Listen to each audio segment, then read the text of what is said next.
તો સુરતમાં વહેલી સવારથી ધોધમાર વરસાદ વરસી રહ્યો છે। નીચાણવાળા વિસ્તારોમાં પણ પાણી ભરાવાની સમસ્યા સામે આવી।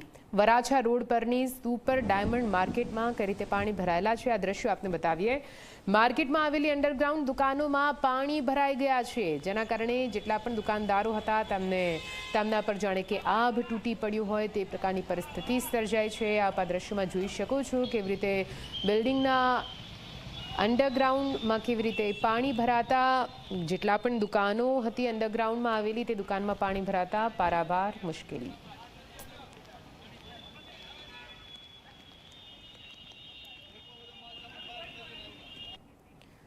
સુરત શહેરમાં ધોધમાર વરસાદ વરસી રહ્યો છે। અઠવા વિસ્તાર, વેસુ વિસ્તાર, પીપલોદ વિસ્તારમાં વરસાદ, આ તરફ અડાજણ વિસ્તાર, પાલ વિસ્તાર, ઉધના, પાંડેસરા, ડિંડોલીમાં પણ વરસાદ થઈ રહ્યો છે। અઠવા સહિતના વિસ્તારોમાં પાણી ભરાઈ ચૂક્યા છે। વાહન ચાલકોની હાલાકીમાં વધારો થયો છે। તો પારાવાર મુશ્કેલી કઈ રીતે સુરતવાસીઓ વેઠી રહ્યા છે આપ જુઓ। આમ તો વરસાદ એ આનંદનો વરસાદ હોય, પરંતુ આનંદનો વરસાદ મહાનગરપાલિકાના પાપે તેમની બેદરકારીના કારણે તેમની કામ ન કરી શકવાની ક્ષમતાના કારણે આપ જુઓ કેવી રીતે પારાવાર મુશ્કેલી આ તમામ વાહન ચાલકોથી લઈને અહીંના શહેરીજનો ભોગવી રહ્યા છે। આ દ્રશ્યો એની સાબિતી પૂરે છે।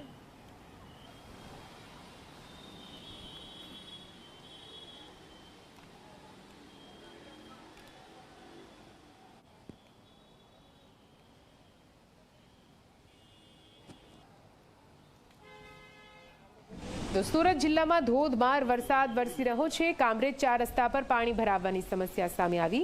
હાઈવે પરના સર્વિસ રોડ પર પાણી ભરાયા છે, જ્યારે પાણીના નિકાલની યોગ્ય વ્યવસ્થા ન હોવાથી હાલાકીનો સામનો અહીંના લોકોને કરવો પડી રહ્યો છે।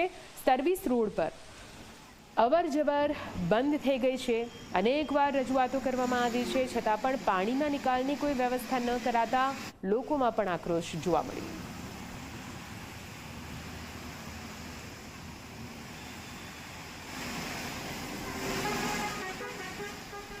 અને આખરે સુરતના શું હાલ છે, વધુ માહિતી સાથે સંવાદદાતા પ્રશાંત લાઈવ જોડાઈ ગયા છે। સીધા પ્રશાંત પાસે જઈશું। પ્રશાંત, જૂનમાં જળબંબાકાર અને સુરતના હાલ બેહાલ થઈ ચૂક્યા છે। સવારથી વરસાદની શરૂઆત અઠવાથી લઈને અનેક એવા વિસ્તારો છે જે પાણીમાં મગ્ન બની ચૂક્યા છે। તમે જ્યાં ઉપસ્થિત છો ત્યાંથી કયા પ્રકારના દ્રશ્યો?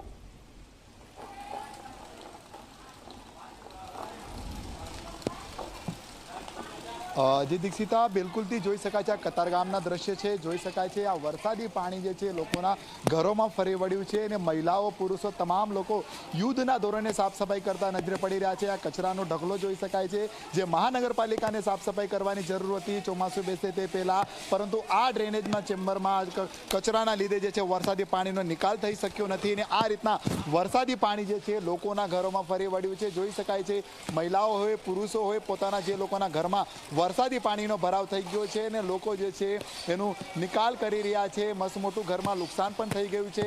ઘરનું જે ફ્રીજ હોય કે ઘર ઘંટી હોય કે અનાજનો કટોર હોય, મોટા પ્રમાણમાં જે છે આ નુકસાન થઈ ગયું છે। સીધા આપણે લોકો જોડેથી આપણે જાણીશું। બેન, જણાવજો કેટલા સમયથી તમે જે છે આ રીતના મહેનત કરી રહ્યા છો? અમે લગભગ 1 કલાકથી તો આ પાણી કાઢી રહ્યા છીએ અને હજી પણ પાણી ગટરમાં જતું નથી અને આ સવારે 7 વાગ્યાથી વરસાદ ચાલુ છે ત્યારનું પાણી અંદર આવે છે। 3 કલાકથી ઘરમાં પાણી છે અમારા। કેટલું નુકસાન થયું છે ઘરમાં? ઘરમાં ઘણું નુકસાન થયું છે। ગોદડા ગાડલા પલળી ગયા, અનાજ પલળી ગયું, ખાવાની બધી ચીજ વસ્તુ પલળી ગઈ છે અમારી। ફ્રીજ બગડી ગયું છે, ફ્રીજ બગડી ગયું, બધું પછી ટીવી, પછી ઘર ઘંટી બધી પલળી ગયું છે। બિલકુલથી જોઈ શકાય છે।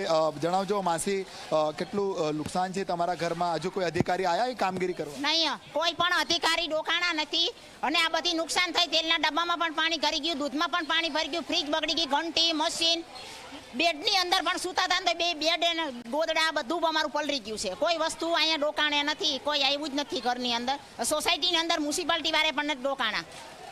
બિલકુલથી આ મહાનગરપાલિકાના લીધે મહાનગરપાલિકા આ લોકોને આ રીતના કામ ધંધે લગાવી દીધા હોય, કારણ મહાનગરપાલિકાના કામગીરી કરવાની હોય, જેને લઈને લોકોને જે છે હાલ તો હાલાકી પડી રહી છે। આ એક મકાન નહીં કહી શકાય છે। હું બતાવવા માંગીશ તમને આ તમામ સોસાયટીના જે અલગ અલગ મકાનો આવ્યા છે હાલ અહીંયા તમે જોઈ શકાય છે કે જે રીતના જે હું બતાવવા માંગીશ કે કેમેરામેન પહેલાં અંદર તમને દ્રશ્ય બતાવી દેશે। લોકોએ પોતાના ઘરનો જે સામાન જે છે જે રીતના બચાવવાનો પ્રયાસ કર્યો છે, તમામ આ વરસાદી પાણી પાણી અહીં સુધી આવી ગયું હતું. લોકોએ પોતાના ઘરનું જે સામાન જે છે, મહિલા છે, આપણે એમને સીધા એમની જોડેથી આપણે જાણીશું. બેન કહેજો, આ મહાનગરપાલિકાના લીધે કેટલી સમસ્યા ઊભી થઈ? હા, અમારા ઘરમાં બહુ બધું પાણી આવ્યું. તેલના ડબ્બા ડૂબી ગયા, ઓલા ઘઉંનું ટીપડું બધું અડધું અડધું ડૂબી ગયું છે, અને ગાડલા ગોદરાના ઓલા ટીપડા બધું ડૂબવા માંડ્યું હતું.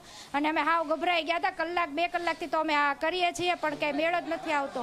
બધું નકરું પાણી પાણી જ થઈ ગયું આખા ઘરમાં. બહુ જ વરસાદ છે અને બહુ જ અમે હેરાન થઈ ગયા છીએ. કોઈ આયા અધિકારી હમણાં પાણીનો નિકાલ કરવા? ના, કોઈ આવ્યું નથી. અમે 2-3 કલાકથી આમનામ હેરાન જી થઈએ છીએ. બિલકુલ પ્રશાંત, આપનો આભાર.